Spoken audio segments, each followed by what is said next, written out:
दोस्तों सरसों में अच्छा उत्पादन के लिए सबसे पहले जरूरी होता है सरसों में अधिक कल्ले आना, यानी सरसों से अधिक फुटाव होना, पौधों को स्वस्थ होना और अब फलियां मजबूत होना और दाने अच्छे हों तो सरसों से एक अच्छा उत्पादन निकल पाता है। तो ये सब कैसे आता है, इसके लिए सबसे पहले ज़रूरी होता है पहला पानी, यानी सरसों का जो पहला पानी होता है इसी समय खादों का सही कॉम्बिनेशन या सरसों के पौधों को मिल जाता है तो पौधों में अधिक फुटाव भी आते हैं और फलियां भी मजबूत आती हैं, जिससे शानदार उत्पादन निकलता है। किसान भाई से जानकारी शुरू करने से पहले एक छोटी सी रिक्वेस्ट है, जो किसान साथी हमारे चैनल पर नए हों वो चैनल को सब्सक्राइब कर ले और पास वाली घंटी को अवश्य दबा दे ताकि खेती बाड़ी संबंधित सभी वीडियो आप तक सबसे पहले पहुंचती रहें।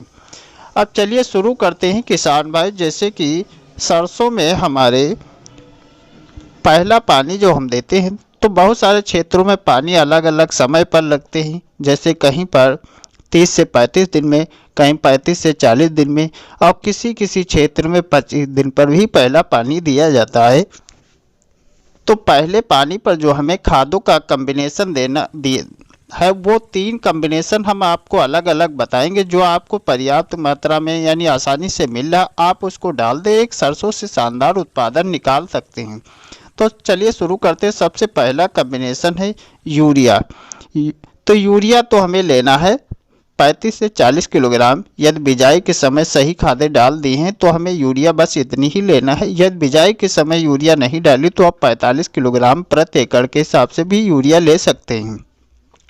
और दूसरा किसान भाई यूरिया में मिलाना है हमको जिंक सल्फेट, क्योंकि सरसों के पौधों को जिंक सल्फेट की बहुत ज़्यादा आवश्यकता है, जिसे ठंड से बचाए रखती है और दाने भी बढ़िया होते हैं और फलियां अधिक आती, फलियां मजबूत भी होती है। तो हमें जिंक सल्फेट मिलाकर उपयोग कर देना अपनी फसल में, क्योंकि इसमें होता क्या है जिंक जो हमारे पौधों को बहुत ज़्यादा आवश्यक होता है और वही सल्फेट का भी इसमें मिश्रण होता है। तो आप जिंक सल्फेट का ही चयन करें, क्योंकि दोनों की पूर्ति हो जाती है तो इससे पौधे स्वस्थ रहते हैं। दूसरा कॉम्बिनेशन हमें किसान भाई जिसे नहीं लेना है तो दूसरा आप डाल सकते हैं। यूरिया तो हमें लेना ही है और डोज वही जो बताई गई है, और दूसरा लेना है सल्फर।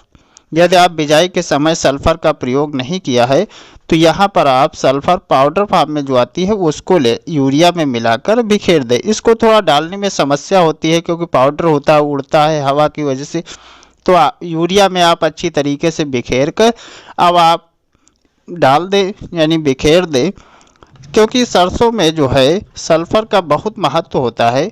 सल्फर हमारे दानों की चमक लाती है। जब आप फसल काटेंगे तो सल्फर का महत्व आपको दिखाई देगा, फलियां मजबूत होंगी और पौधे भी स्वस्थ रहते हैं। तो सल्फर अवश्य मिलाइए। और यदि किसान भाई तीसरा कॉम्बिनेशन आप ले सकते हैं यूरिया के प्लस साथ में बहुत सारे एंजाइम आते हैं, जैसे तो आप इफ़को कंपनी का जो सागरिका आता है आप इसको ले सकते हैं। सागरिका जो दानेदार होता है इस यूरिया में मिलाकर बिखेर सकते हैं। सागरिका हमारे पौधों के लिए बहुत उपयोगी होता है। सभी पोषक तत्व इसमें पाए जाते हैं जो हमारे पौधे को आवश्यक होते हैं, कि पौधे की ग्रोथ भी कराता है, पौधों की कल्लों की संख्या को बढ़ाता है, यानी फुटाव सरसों में अधिक आता है, फ्लावरिंग अच्छी होती है, फूल अधिक आते हैं और फलियां भी अच्छी बनती हैं।